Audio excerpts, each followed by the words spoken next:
Voici une brève histoire de Patrice Lumumba. Patrice Lumumba, né le 1925 à 1961, est une figure majeure de l'indépendance du Congo belge et fut le premier ministre de la République du Congo de juin à septembre 1960. Né à Onaloa, il est assassiné le 17 janvier 1961 au Katanga après avoir été démis de ses fonctions et emprisonné. Il est considéré comme un héros national pour son combat contre le colonialisme belge et son discours marquant lors de l'indépendance.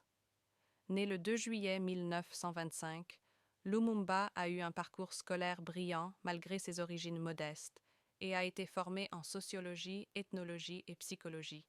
Il a commencé sa carrière comme fonctionnaire des postes et télécommunications.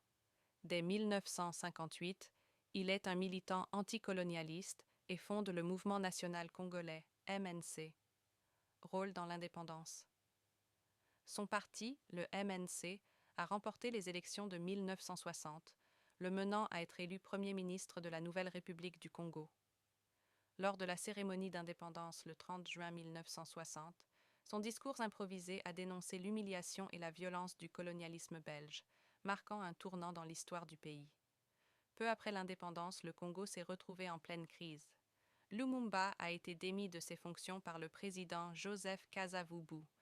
Arrêté à la fin de l'année 1960, il est remis aux autorités du Katanga et assassiné le 17 janvier 1961. L'ONU n'a pas pu élucider pleinement les circonstances de sa mort. Patrice Lumumba est célébré comme le premier héros national du Congo. Il est une figure emblématique de la lutte anticoloniale et un symbole de l'unité et de l'indépendance congolaise pour de nombreux Africains. Pour ses partisans, il représente la lutte anti-impérialiste et son refus de la corruption et de l'enrichissement personnel. Il est capturé à Port-Franqui et transporté menotté par avion à Léopoldville. Mobutu explique que Lumumba ferait face à des accusations d'incitation de l'armée à la rébellion et à d'autres crimes. Patrice Lumumba a été assassiné en janvier 1961 par des leaders katangais, Moïse Tshombe, des policiers et des militaires congolais en présence d'officiers belges et avec l'aide des services secrets belges et de la CIA américaine. Les puissances occidentales, craignant que le Congo ne bascule vers le camp soviétique, ont cherché à l'éliminer. La décision de son assassinat a été directement prise par Moïse Tshombe et son gouvernement. Le gouvernement belge, par le biais du ministre des Affaires africaines, a ordonné le transfert de Lumumba au Katanga. Les officiers belges étaient présents lors de l'assassinat.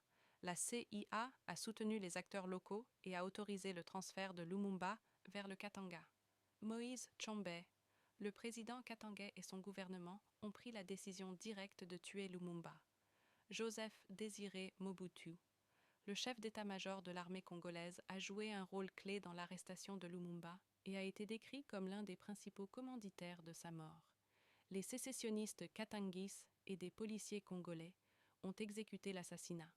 L'assassinat de Lumumba est le résultat d'une conspiration internationale. Lumumba a été assassiné le 17 janvier 1961, Lubumbashi, République démocratique du Congo. Le corps de Lumumba est situé à Kinshasa, dans la commune de Limete, sur la place de la Reconstruction, devant la tour de l'Échangeur, en République démocratique du Congo. Le mausolée est composé d'une statue de Patrice Lumumba surplombant l'édifice et de ses reliques placées dans un cercueil. L'élimination de Lumumba était motivée par la peur de voir le Congo basculer dans le camp soviétique et par l'opposition des puissances occidentales à son idéologie. Les corps de Lumumba, ainsi que ceux de ses collaborateurs Maurice Mpolo et Joseph Okito, ont été coupés puis dissous dans de l'acide sulfurique. Son héritage est toujours revendiqué et célébré chaque année en République démocratique.